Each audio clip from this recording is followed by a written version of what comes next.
Welcome everyone for another Musiversal live stream. I am Pedro. I'm from the artist relations team, and I'm very happy to see you guys back here today to talk about mixing with no other than Henrique Vilhena, our amazing mixing engineer. How are you doing tonight, Henrique?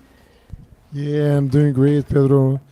They're always great to talk about music, always great to talk about mixing, always ready to do that. So it's always a pleasure to talk with people from Musiversal. They're always nice and wonderful people to be around. That's true, right? Everyone that records with Musiversal, at least I have this experience. Every client from Musiversal that I know, they're also nice. Like we're very lucky to work in this company because everyone that works with us is always Yeah, we really are. cool. And well, and our musicians are also really cool. Like you probably know a lot of other musicians like Bruno and Chris, other people, Claire that already appeared here. They're all awesome. Yeah, I know a lot of them, and some of them, like a lot of them, I know in person. So it's great. That's true. Yeah, you are one person that I still don't know in person, and we do have to schedule that. But before, let's talk about that later. Let's talk about music now. But before we start talking about music, I want to tell everyone here, of course, that I do have a couple of messages before we get on to what really interests us, which is music. First of all, the Musiversal Unlimited window is currently closed, but is about to open. So if you are on the wait list, I would recommend you to keep an eye on your email and be ready to pull the trigger as soon as you get that email because spots are filling quick and you want to make sure that you grab yours in order to start recording with our amazing musicians. It's important to notice that mixing is not included in Unlimited, but you can book mixing through there and you just do the additional payment in the platform itself and you have access to not only Henrique but also to Nuno, our other amazing mixing engineer that sadly I still haven't had the pleasure to mix with. I only had the pleasure to mix with Henrique for now, and I really hope that I can mix with Nuno soon. But the second thing that I want you guys to know is that we also have a link here in the comments if there's anything going wrong with this live stream here on YouTube. We have a backup live stream on Riverside. So we're not gonna play any copyrighted material and this shouldn't happen. But if it does happen for any reason, I don't know, maybe the YouTube algorithm grows crazy for a night, we get to keep going live in Riverside and you get to keep watching us there. So feel free to join us there. And tonight we're going to talk about mixing. We're going to talk about how a mixing session in Musiversal works. And if you have any questions, just let us know in the comments and I'll tell Henrique your question and we'll be happy to help you out with that. Don't worry if it's good timing or bad timing, if it's in the middle of something, if it's of course related to the subject we're talking about, I'll let Henrique know. And if not, we'll just save your question for later and we're gonna do our best to answer all of your questions until the end of this live stream. Sounds good? Henrique, before we start, can you tell us a little bit about yourself and your background? Like, when did you start mixing, and have I heard any mixes that you've done yet? Like, did you mix any cool things? Yeah, I mix cool things every day. I mix a bunch of cool things yesterday and today. So from Musiversal and sometimes as outside of Musiversal. Yeah, yeah, I, man, I loved music. I've been loving music since I don't know. And I have a brother which is a drummer, and he's really older than me. He's 13 years older than me. So when I was like a teenager, I went to concerts with him. I always help with records. I went to rehearsals. I started playing a little bit. I started learning how to play acoustic guitar, and then I went to play bass. I st- I played like until I was 20, 25 or 26. I used to play like in professionally. Uh, and I stopped. I stopped because I wanted to get in some place, and that I only wanted to do with recordings and mixing and audio engineering. So I didn't want to spend that time playing bass. I want to spend that time in the studio. I want to spend that time. So I actually life chose for me that, and I chose it also, and sold all my stuff and like start like transform that in speakers in computers or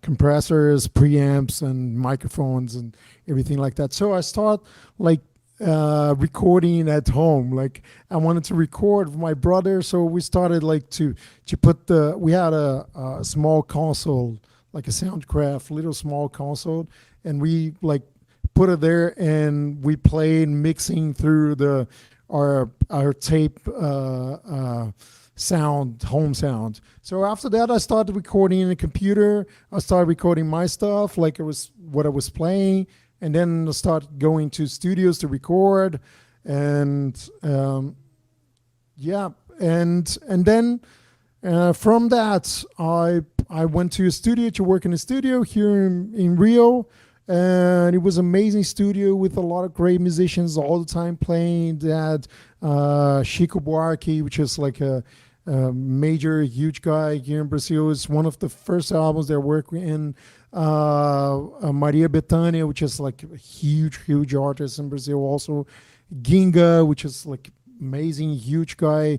Also, more in a different approach from this guy, not so pop, but in different ways. So it was a popular Brazilian music recording, but popular music, Brazilian music means different, a different thing from pop music around the world. It means like it's a type of music that like you can like we can take a lot of styles and put on there.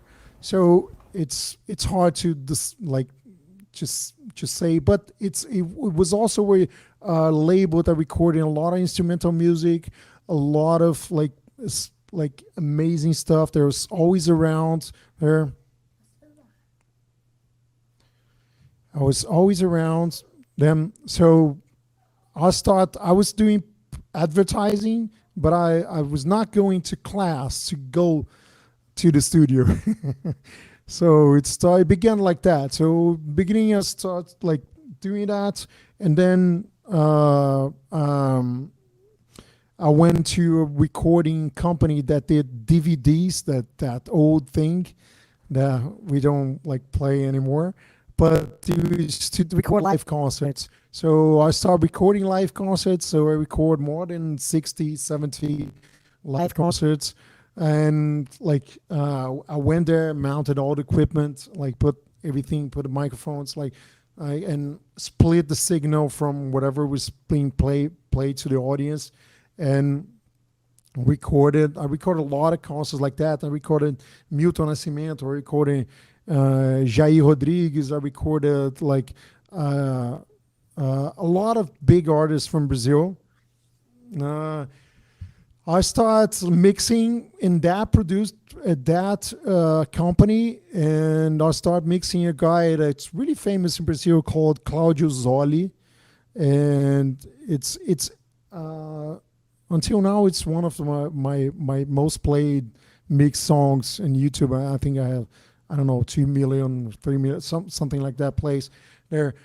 But yeah, and it was one of my first released mix. And then I start like recording. I mixed Jair Rodrigues, which is a huge artist here in Brazil, and by that time I don't really know that I can say that I really know what I was doing. I was just hearing and trying to do my best with it, and after that I start doing concerts. So I had friends that like want to do live concerts, and they just like asking me, hey, can you do my concert? I said, yeah, I can. Like I I don't know. I didn't know what I was doing there also, but I had my ears, so I always trusted them a lot. And I went through. So I started doing that. So I started to know all the gear, all the tools that I had, the consoles, everything live. So I started doing a lot of live concerts. And I went to work in another studio here, which is it had a Rupert Neve, like a 5088, which is a beautiful console, and with a lot of like analog gear there. It was amazing, and it was really cool for me because I had to mount, record, and mix all by myself. The big band, sometimes like with 7 people in the room recording at the same time. So you had to do everything.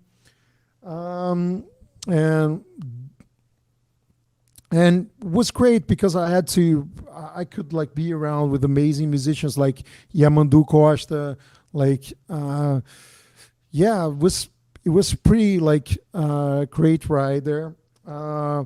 By that time, I started knowing Lenini, which is a big artist here in Brazil, and I I get to know him. I get to be friends with people around him, and I start doing his concerts live, and start working on his albums. Like his son is a great, amazing audio engineer, great mixer. So I never mix his stuff, but I actually mix one that was awarded with a Grammy. So I work all through that, which is Lenine em Trânsito, which is the album that was awarded with a Latin Grammy. And I work through the recording until I mix the 5.1 that went so I receive all stems and like put them together to create the environment mix, and we were awarded with a Latin Grammy. And Grammys are always like group, like it's not about one person, like it's a group work, because there's a lot of people that work for doing an album. Like it's a lot of people, and I'm really proud of that because I work like really closely in every part of the process. I didn't mix. I did mix the 5.1, but I was like all through. Like I help like in every way, choose the microphones, choose the preamps, choose how we're gonna do like everything. It was an amazing ride there, and man, I start like mixing with a lot of people here from Rio.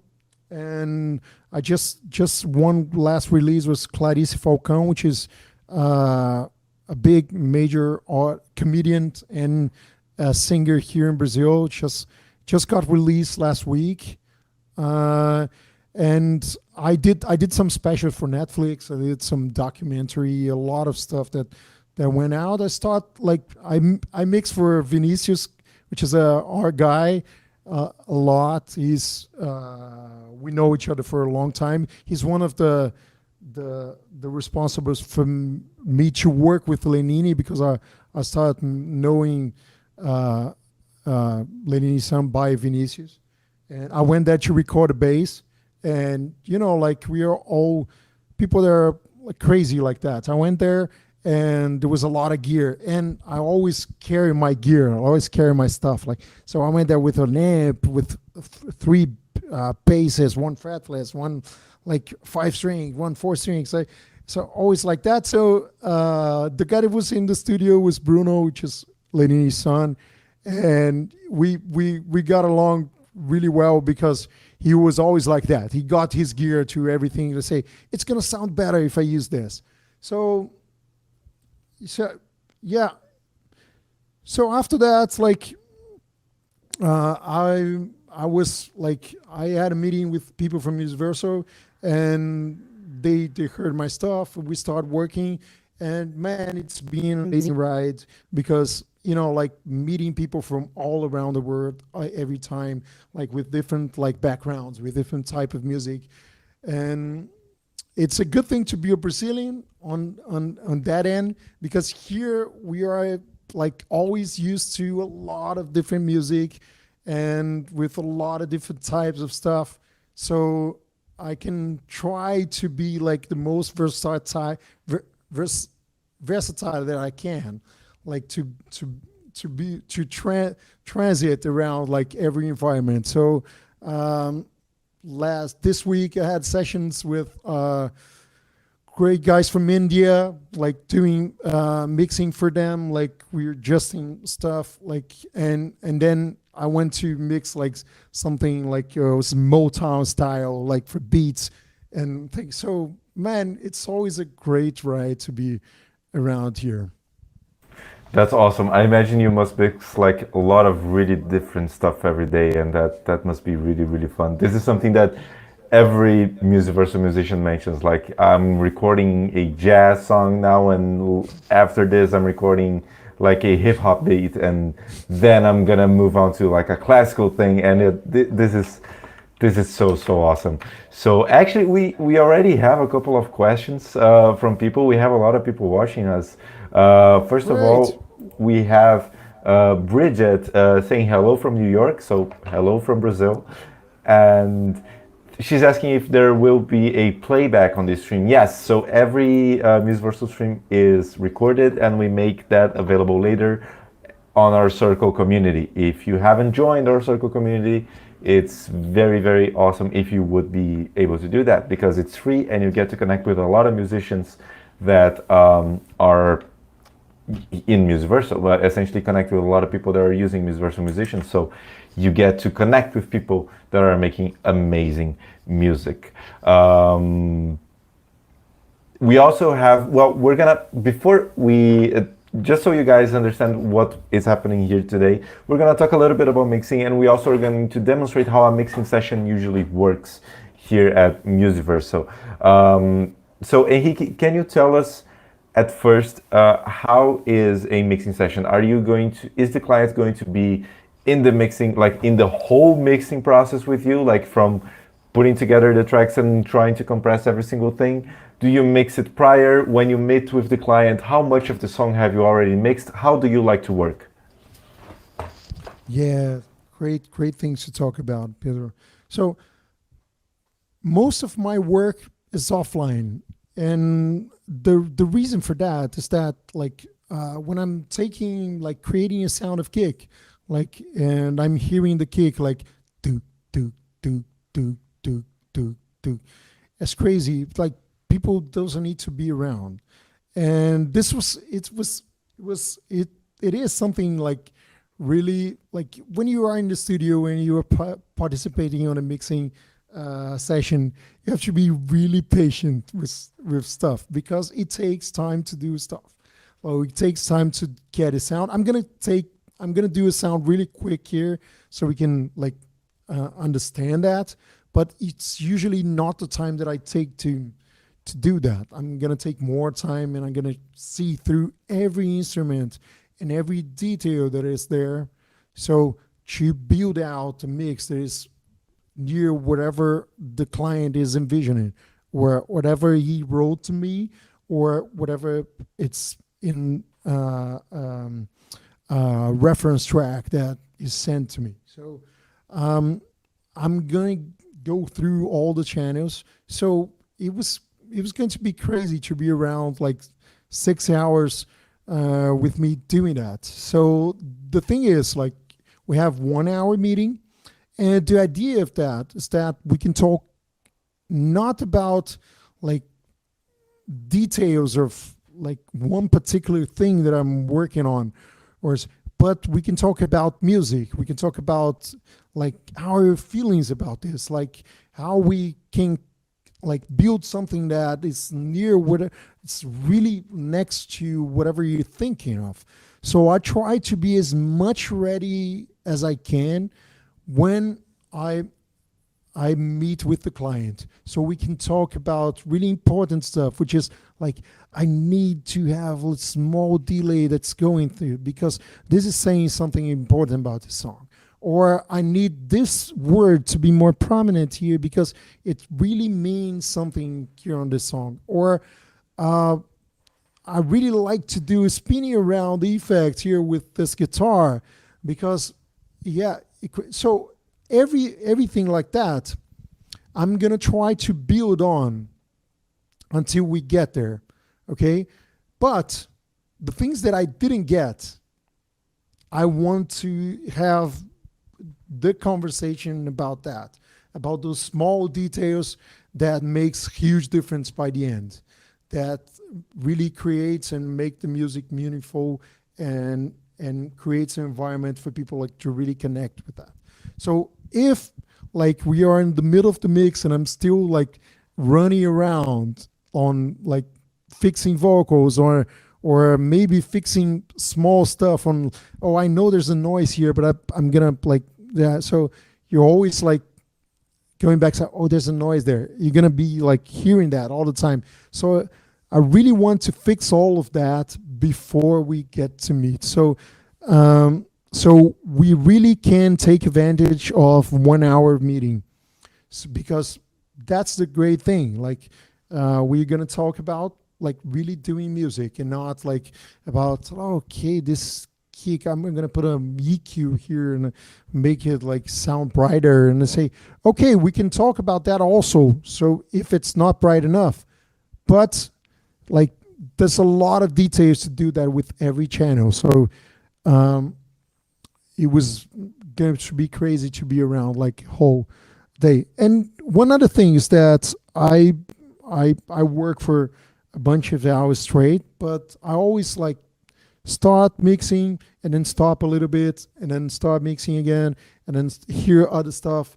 And then because you gotta, sometimes when you were into something like really, it blurs your mind. So you gotta go away, hear other stuff, like let your mind rest and then go back and really like dig in on that. So the 1 hour is like for us to really take advantage of that time and talk about just music, not small, like really small, picky details on like stuff that I'm still going to do. So, oh no, this is not ready. I'm going to do that.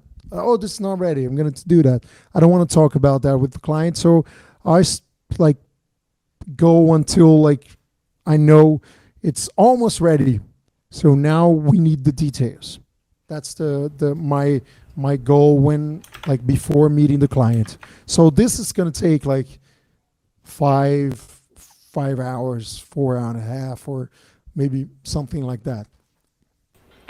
That, and I can see how that works really well because we can, as you said, we can really focus on what music is about. Roxwell, Donnie just commented saying that he really loved this approach because music is a feeling, right?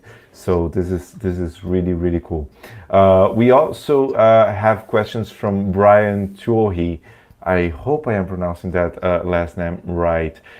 He is asking about files. So what kind of files do you want to receive from the client? Do you want stems or each single track that was recorded?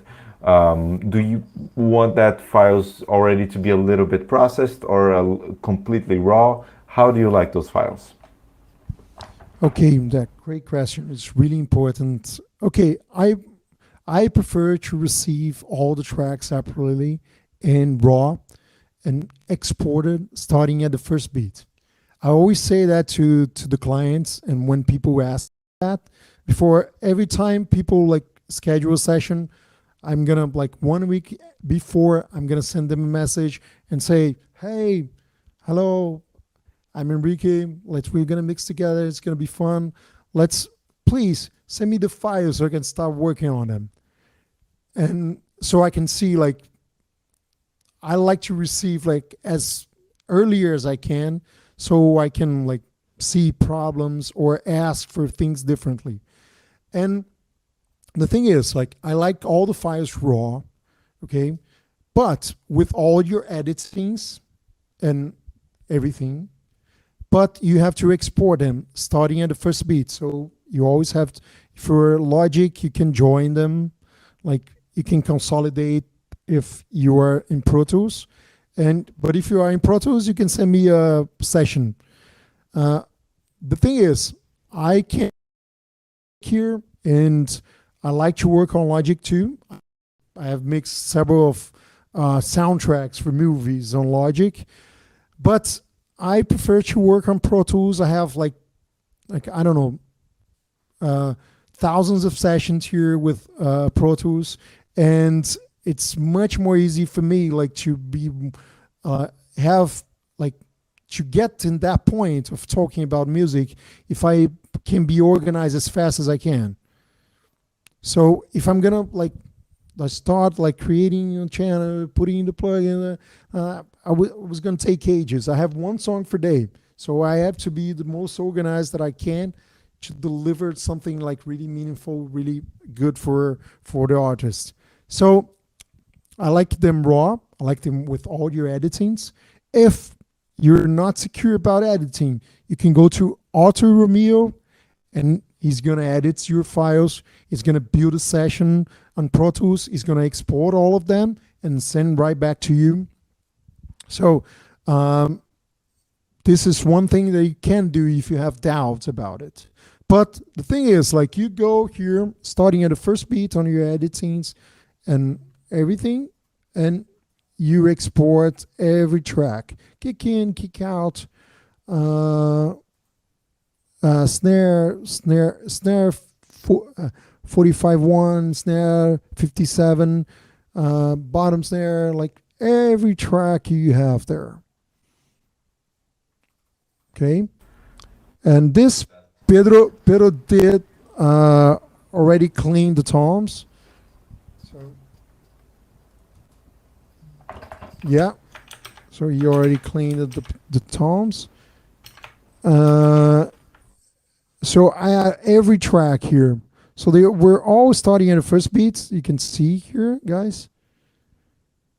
But already like organize them and put them in little spaces there, so we can like I can really see where it's gonna start playing. So this whole sounds great. edits in. It's really cool that you Go, mentioned go. Arthur. I'm sorry to interrupt, but it's No, really it's go. good that Please. you mentioned Arthur Romeo, because we're actually going to have an audio editing live stream at the end of this month. So if you want to understand how that happens exactly and what an audio editing session is going to do with you and why audio editing is important, you can join us on the, let me see what date is that's going to happen exactly. It's going to be the last day of August, on August 31st. You can go there, and me and Arthur are going to be talking about everything that Henrique is showing you right now, how to clean toms, how to export things and all that kind of stuff, because this is really important. And the more you do that, the better your song is edited, the better it's going to sound, and the more you're gonna get out of your Musiversal sessions. Like if it's like Henrique was telling you, if it's a very organized session, he's gonna be able to spend much more time focusing on what really matters, which is the sound, and not focusing on like trying to find the kick drum because the file is not named properly, right? Yeah, exactly that. So if I have, so please name your files properly. They already do that. If you record it with Musiversal, they're always proper named. So, but you can keep the names that are in there. Okay. Usually, I don't need a big name like the name of the song and that it's the date, and then kick. And there's a reason for that, because if the name, there's a big name here, I would only see the beginning. And if I'm gonna rename them all, it's gonna take time. So okay, so it's a good thing that if you have received like kick in, kick out, like I have I have double this channel, so that's why it's. Uh, Please keep it like that. It's a good way of doing it. Okay, and one other thing is that if you guys can send me that separated on folders, like you do a folder for drums, you do a folder for bass, you do a folder for guitars, you do a folder for keys, you do a folder for backing vocals, you do a folder for strings and lead vocals. And this is going to be much more easy for me to identify whatever is one thing and the other. And it's going to make more fast for me, like to really dig into the files, really dig into the sound. So if I have like to organize all of them and say, okay, this is drums, that is, so it's good, especially if you have a lot of tracks. Especially if you have a lot of tracks, it's Yeah, good to divide them on folders. But yeah. naming them like properly, it's good also. There's another thing which is like Enrique, I really like a sound of something, and I already did that, and I like to send that to you. Say okay, and I would say like if you know what you're doing, and you want to give me a sound like it's already like most near, I would say like please send me, okay? And if you have doubts about that, please send me both, so I can have the raw sound and I can have the process sound, and I can make the raw sound get as much near as the process sound that I can, or I might be using that. The thing is, like when you have a sound process, sometimes there's things that I cannot take out when I'm gonna start mixing. Sometimes it's a high frequency, sometimes it's a sound of room, sometimes it's a little like cloud on the low end, and it's not gonna make any good for me to like go around like equalizing that. It's not gonna be the same for me to receive the raw sound and transform that in whatever you send me. And that's why we don't have we don't create a limit for tracks. And the reason is that I don't want to receive a stereo of backing vocals. If you have 60, I don't want to receive that, because I can put 60 backing vocals here, create a bus, put it there, and if it's the top voice is missing a little bit, I can put it like up, and I won't have to go back to you and ask you to give me back again, and we're gonna like be. But if you like the sound you did on them, export to me the stereo, and then I can hear it and know, okay, this sounds great. Oh, I might use that, or I might use all 60 tracks and replicate without the problems that the mixing process causes to whatever you send me. So that's a reason why we don't like do a limit of tracks. Of course, if you send me 200 tracks, it's gonna take more than one mixing session.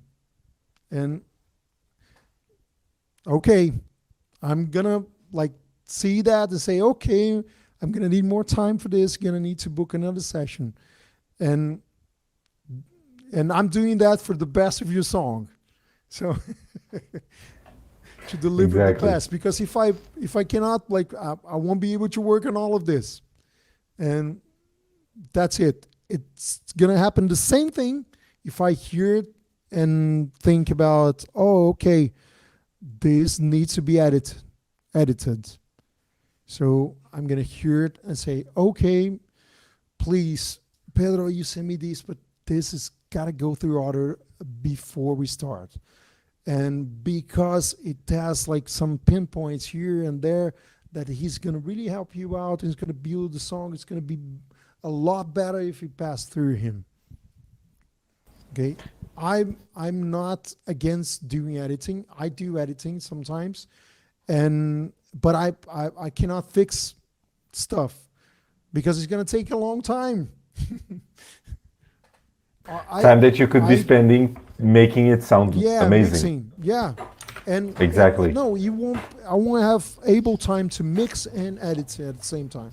So sometimes the really simple stuff that needs a note here being tuned here or there, like I don't have a problem with that. And because I didn't like spend all the time working on this, so I have time, still have time to work.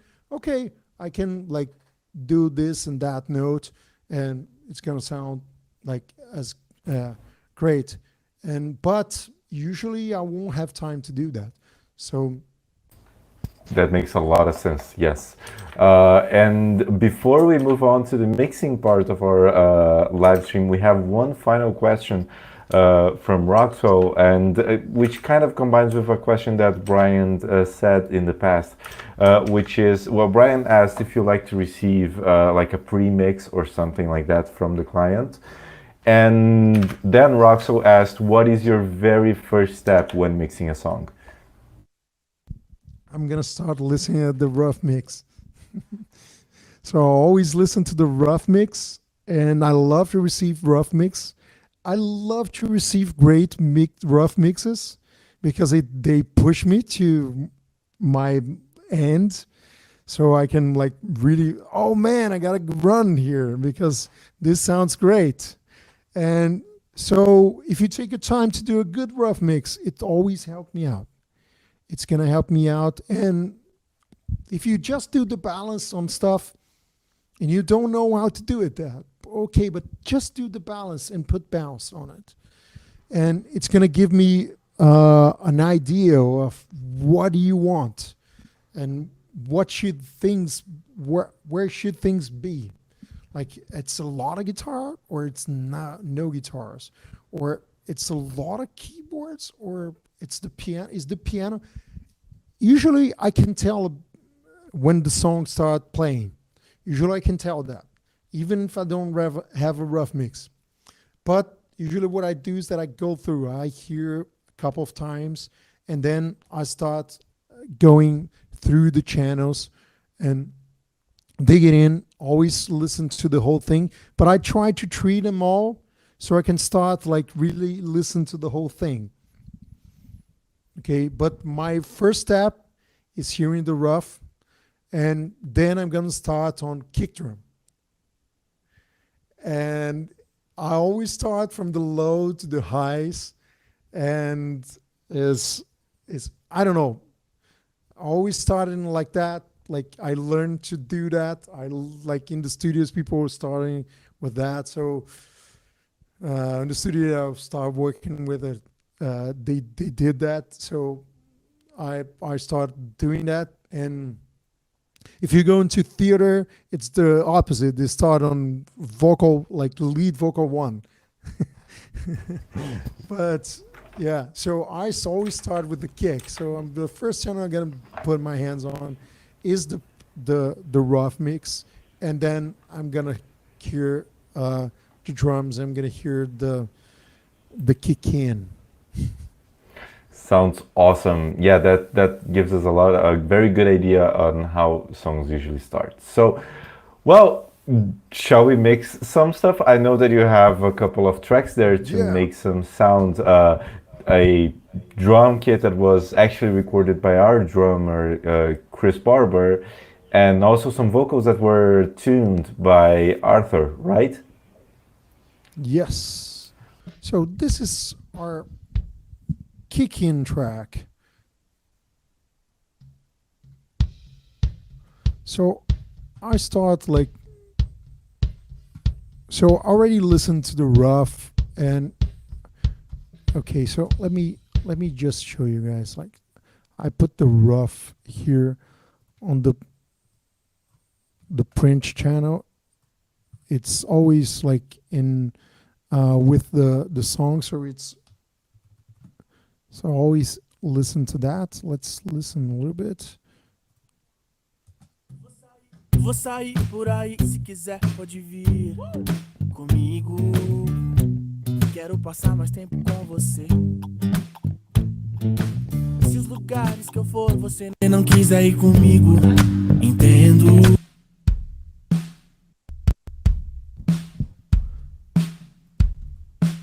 So I already listened to the rough, and um, I like balance a little bit of the the groups here, because my way of organizing this, I'm going to show it to you guys. It's always like two drums, percussion, bass, acoustic guitars, pianos, synths, keys, backings, and leads. So it's always organized like that. And this color um, uh, palette, I don't know, this color. So always drums always gonna be like red. So I try to I'm doing that because I have sessions from, I don't know, 3 years ago, and I need to know whatever is in there.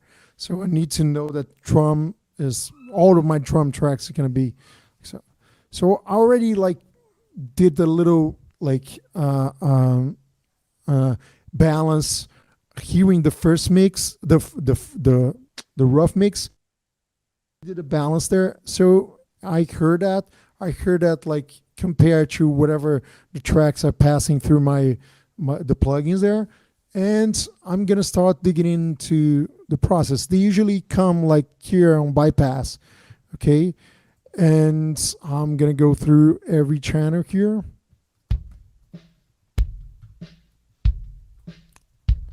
This is a Neve channel, so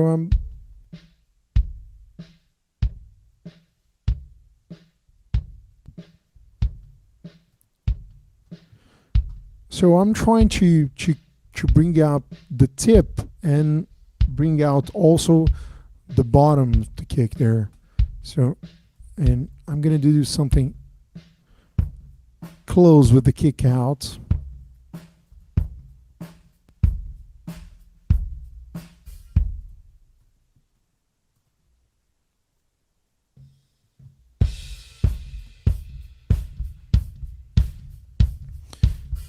So I was hearing them and still missing things. I was still like not like really satisfied with what is going on, and this is something that really begin to be standard on music industry. So using a sample to sum with the signal you have. So I'll always use that. Okay, so I choose a sample, go, in this case, what's the Sonar Rock from a sound sample bank that I have here. And it sounds like this.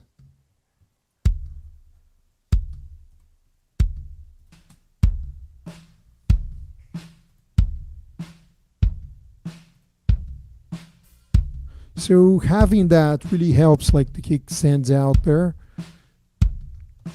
Yeah, so we have the low end, we have the tip there. And if I push a lot of tip here on the kick out, or even on the kick in, maybe I'm gonna get a lot of snare or a lot of ambience there. So I thought using a sample going to be much more easy. So checking the phase, it is all right. So then I'm going to move on to the snare.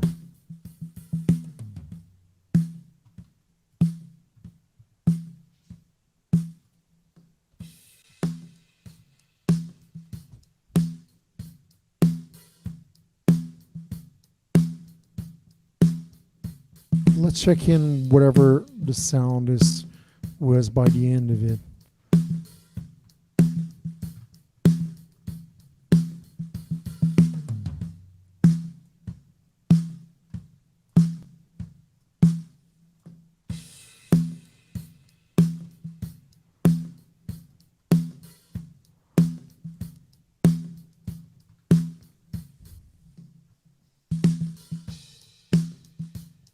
So I didn't use the the 451.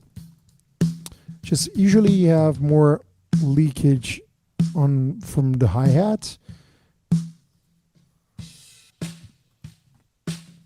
with the snare, so you can have all the details there comes there. So this with the bottom snare, and I also used a trigger for the Ludwig Supra.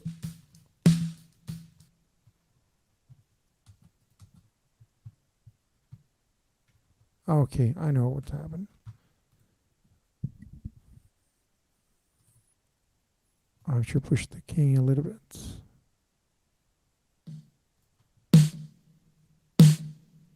So I've tuned that, so it's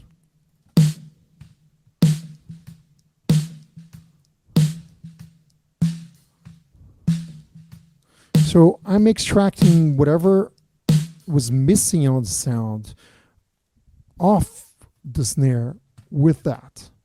So I can have it here. So let's go here, kick and snare.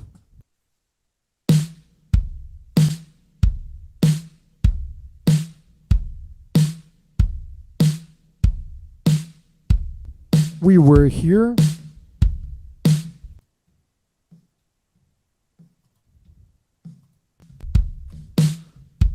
And now we are here.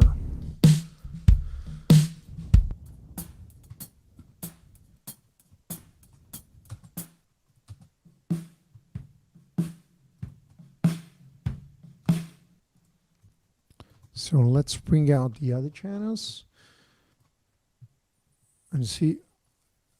I have two sessions here. The one we are working on, and the mix that I did for Pedro. So I'm using that so I can import all the things. We can see how it's gonna start and what's the end of it. So all right, I import all of them. So the toms. Okay, let me put it here so it's gonna be more easy to see. Tom low, overheads on an over far room and overhead. So yay. Oh, they're all in there.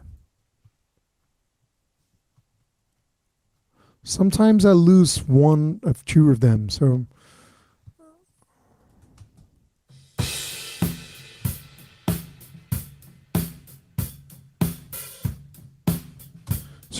I usually do with the overheads and monos and stuff. What I did here, that I thought the overheads were nice, but it was missing the middle, so I brought in the mono. Yeah, I remember that. So I took the far room.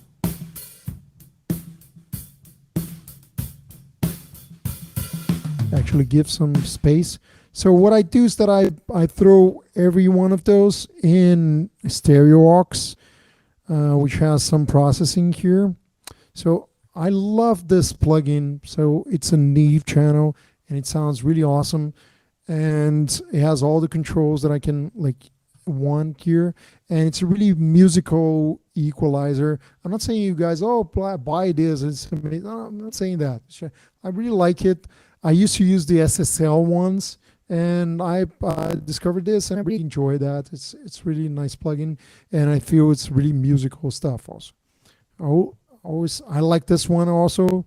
This is a Pro Q3. It's a equalizer. It's well known, and I'm showing you this to show you guys that drums, especially brooms, they have a lot of mid-range. Okay, so I usually dim down the mid-range here.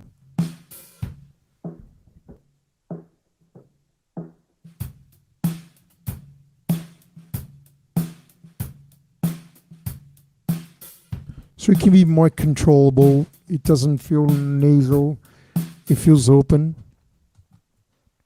Now on toms, it's here.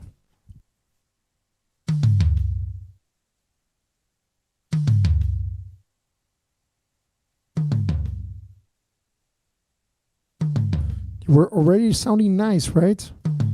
But we increase the values of them. Right? So when you put the overs,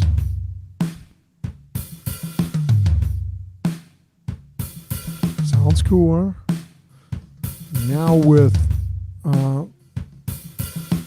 kick and kick and snare. So now let's hear with all of the drum tracks.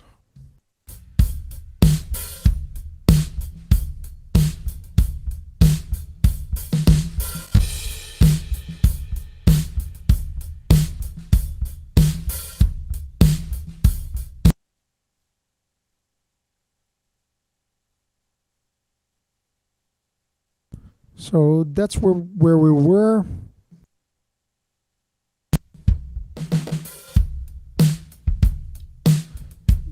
This is where we are now.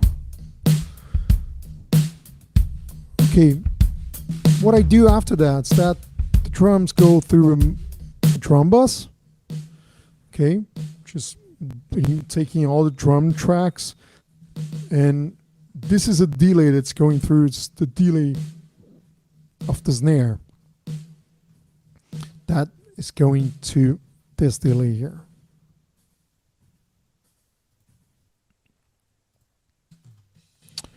I'm gonna explain to you guys in a bit.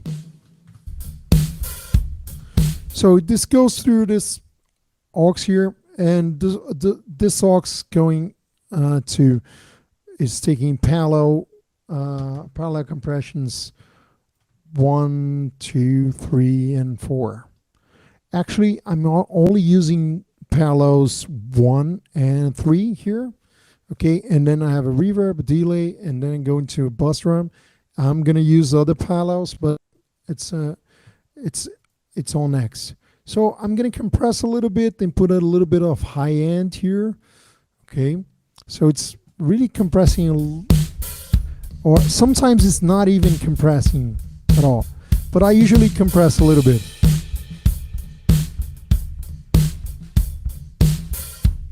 Okay, and I'm gonna take the parallels.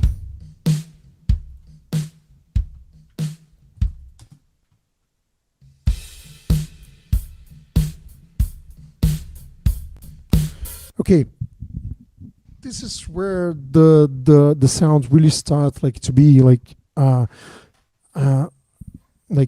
happen.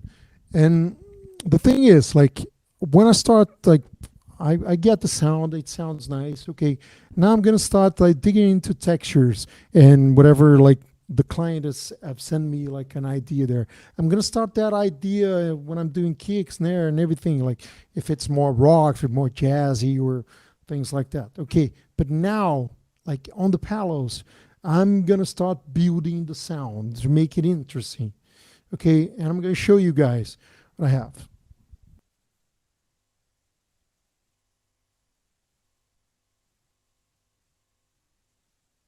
So this is my first parallel here. Usually I start with this guy, it's an UBK, and then the arouser, which is the stressor. And this guy really compress. And usually I like to start like that, more softly, without the arouser. You guys can see that the song guy really, like, it really compresses more, and we can hear like the breathing of the drums. So if it's a rock thing, I'm gonna use this one.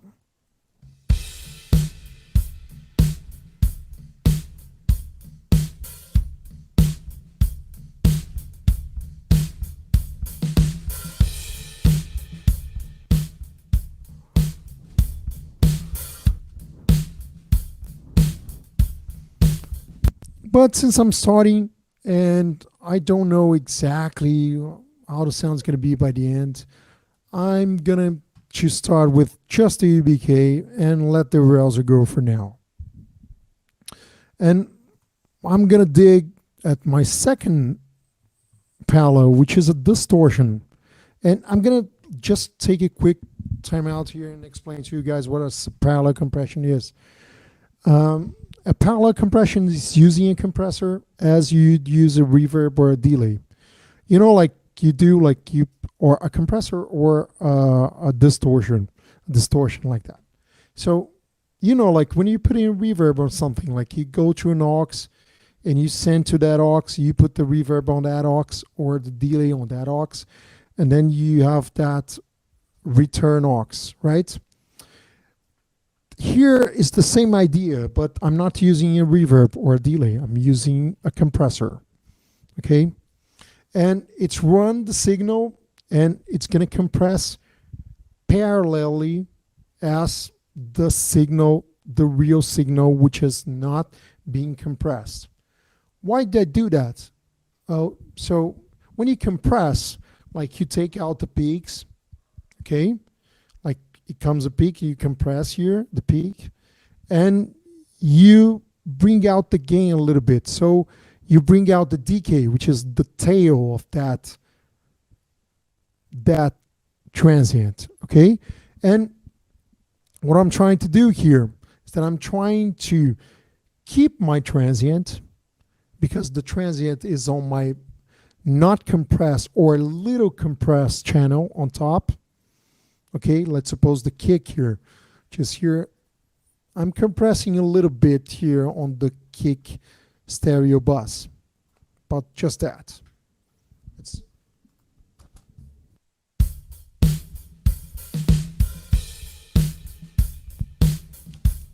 It's not even moving.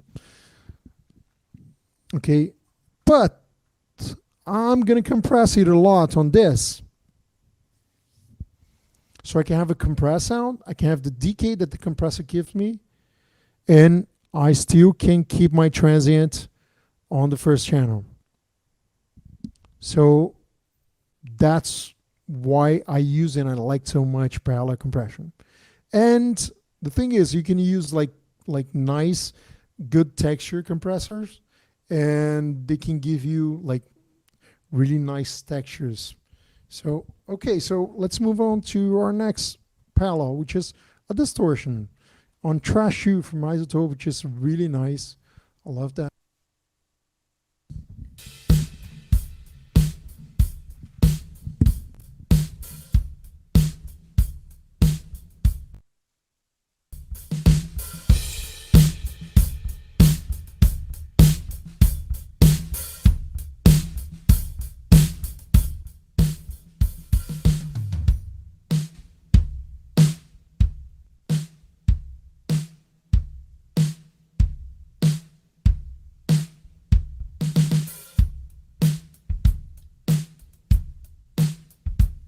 So my castle is going to be built around there.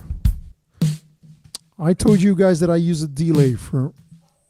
So the idea of that delay is an echo boy. It's on the beat of the song. So there's a few feedback. A lot.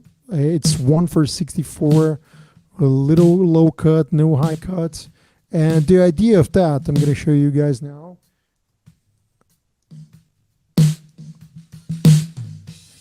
It's make the snare sound that is coming out from both speakers. So if I want more stereo snare, I just come to this delay and bring it up. If I want a more center snare, I just like take down some of this delay. Okay, but I usually always use a little bit of that, so I can have that sensation that the snare is coming from both sides, and that really helps with that.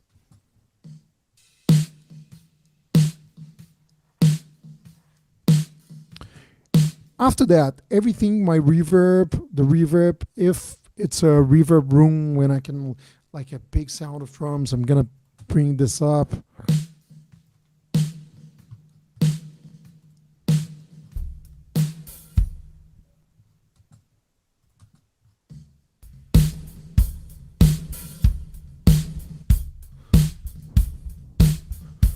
or gonna bring it down if it's a much quieter, much quieter room sound. Okay, and this all goes to drum bus. Okay, that goes to three parallels also, but I'm using just two here, and it's the arouser. And the arouser by the end, when I throw it in the bus there, and it it's on revet, which is like every button uh, uh, pushed, and it's not 20 for 1. It's like really like, I don't know, and it really helps out like the kick and snare to come out.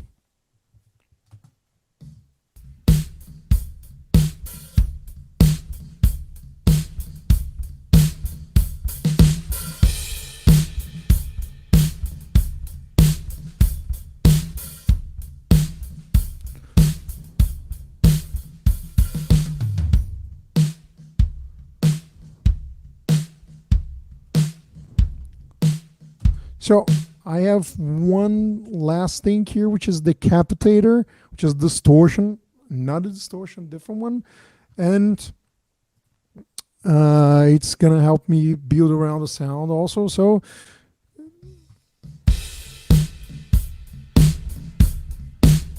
can you hear that?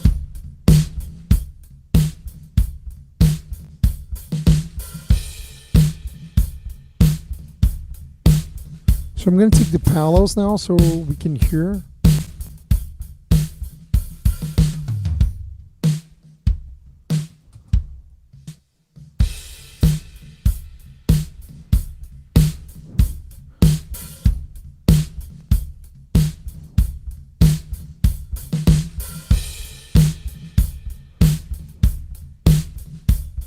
So this is what we got. We used to have.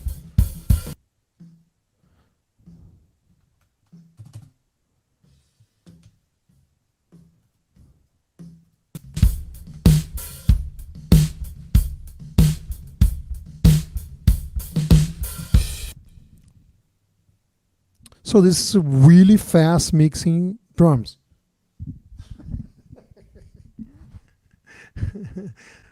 I don't know if anything got fuzzy, if it was something that was not clear about. It was really going fast, so you could try to create a sound, nice sound there. The faster drum mix ever. Yeah, for me it's amazing how there's so much more than just like the regular tracks and everything else that you put in, and it's not just like EQing the tracks and that's it. Like there's the distortion and this other parallel compression and all that kind of stuff. This is so interesting for me, like, because I would never think it was that much. Yeah, the thing is, like, I'm trying to use the tools here so I can build around the sound and give a great texture by the end. So I could do that with the raw tracks, but I would take like more. It would take like more for me. I would have like to really like go to the tracks and really make them like transform them like a lot to make that to create that, or maybe put it on a room and distort and things like that. But what I do is that I try to keep the tracks like really like nice. Hey guy, okay, you want this?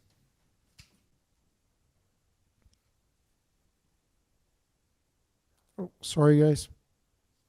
Go. No worries. He's 6. He's around the studio here, so yeah, sorry about that. Is he going to mix now? Yeah, he's into rap now. Yeah, he's listen to rap stuff. I think he's gonna do that because he's every time he gets the cell phone or something, he's like listening to that. It's funny. It's great, and he was really into this the Avengers song also. So Oh, wow. yeah, I'm good at that pass a little bit. So not gonna hear so much of that. I'm gonna hear. So it was the Spider-Man theme song, like. Oh my God! Yeah, you hear Whereas that first it was the 155 times a Spider-Man theme day. song, and then But it's always good music, so it's nice. But when you hear 1,000 times, get like a little. Yeah. But but that's the idea. So I build around that idea all the time. So I'm gonna build around that for the keys. I'm gonna build around that for the bass. I'm gonna build around that for vocals, and I'm gonna try to get all tools to make it like sound bright, beautiful, and big. So I want to keep my transients and want to push the decay, so I can have like a good texture coming from it. And I can like do a more rock stuff or more soft stuff or a more jazzy feeling or everything like that. Having all the tools in my hand there. So it usually how the session starts there. I really like important all the settings that we had from the mix, because like to go faster here. But usually I go through every track and I like try to be around every track, and that was the end of whatever we heard here. Um, yeah. That's awesome. That yeah, man, that's really really great. And it's crazy how different the sound was from the beginning and from how it's sounding now. So we actually have come up on our time, but we can stay. Are we moving on for vocals, or should we do a live streaming session only about mixing vocals? We could do yeah, we could do that. Like because people always asking about that, and it's and there's not one way of doing it. And my template has a lot of options here for vocals. So I think we can do a webinar just about that. So if you're watching us right now, keep posted because we're gonna have a webinar about mixing vocals, and you definitely don't want to lose that one. And guys, we even though we have come up on our time, if you have any questions, now is the time to ask. If you have like any final thoughts, any final questions, please let us know. We have 2 or 3 minutes now. And Henrique, is there any final thoughts, any final things that you would like to say to everybody before we go? Yeah, I'm gonna say this. Like it's always fun to do that. Like it's always like great to be around great music, and sometimes also does not relate to the song a lot, but when you put your hands on it, like start being yours also. And I was thinking about that, and there's something that people always ask me about it, and that's one of the great things here about Musiversal. People are always so polite and always so nice. Clients are always so nice, so polite, and that's wonderful. I think we create like the environment is built around that, and it's amazing. And one thing people always like, they're always like worry about asking me stuff like to do something like, oh, because they don't want the guitar to be so loud, but I put it there and they respect me a lot. And I say, okay, guys, please don't bother with that. Don't really worry about that. I have said that to Pedro. I've said to every people like, it's not my song, it's your song. Please, I do anything if I think like that is not helping your song, or it's not creating the idea that you said. I'm gonna tell you, okay, there's a problem here there, but we could try this approach, or we can try that approach to get there. And that's a really important thing, because like I really don't think that's my stuff. I really think means as a way of people to getting their art to the world. So I'm always here to help them out. So and that's my whole idea on mixing. I'm gonna put my hands on it. I'm gonna tell you, but it's not mine. So if you want more reverb, if you want more reverb, and if you want more reverb, I'm gonna put it on. And I said, maybe I'm gonna say, oh, maybe the reverb's a little bit too much. Let's try to a different approach. It's gonna sound the same, but it's not like putting more reverb to it.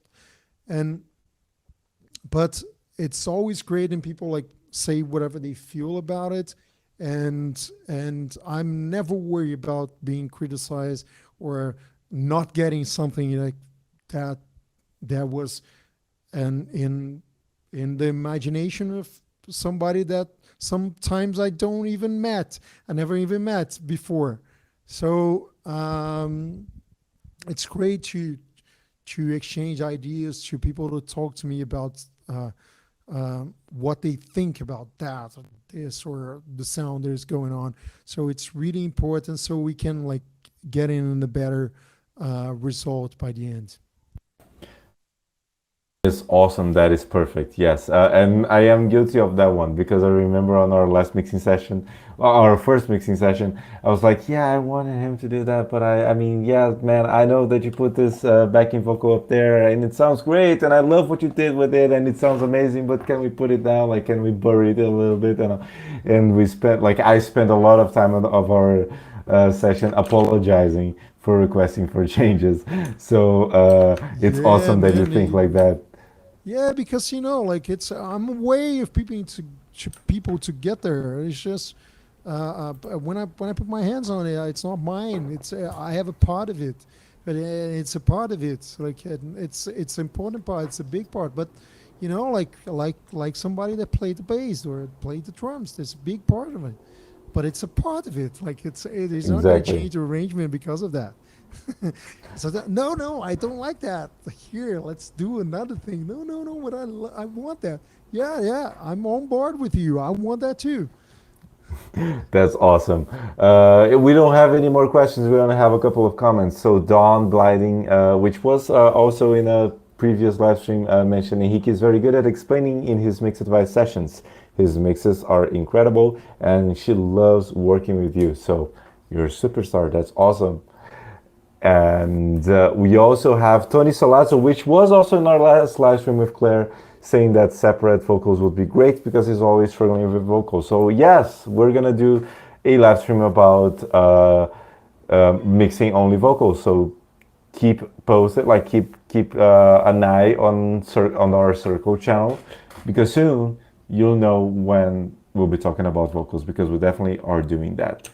Henrique, thank you so much for this amazing class that you gave us today. It was top notch, and we could learn a lot about mixing. Thank you so much for being this awesome guy that you are, and to everyone that was here in this live stream as well.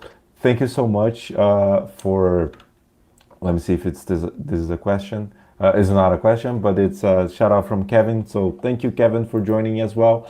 And thank you, everyone that was here. We're very happy to provide this for you guys. And if you have any suggestions, any comments, any things that you would like us to go over, any topics that you would like us to cover, please shoot me a message on Circle, and we would be more than happy to assist you.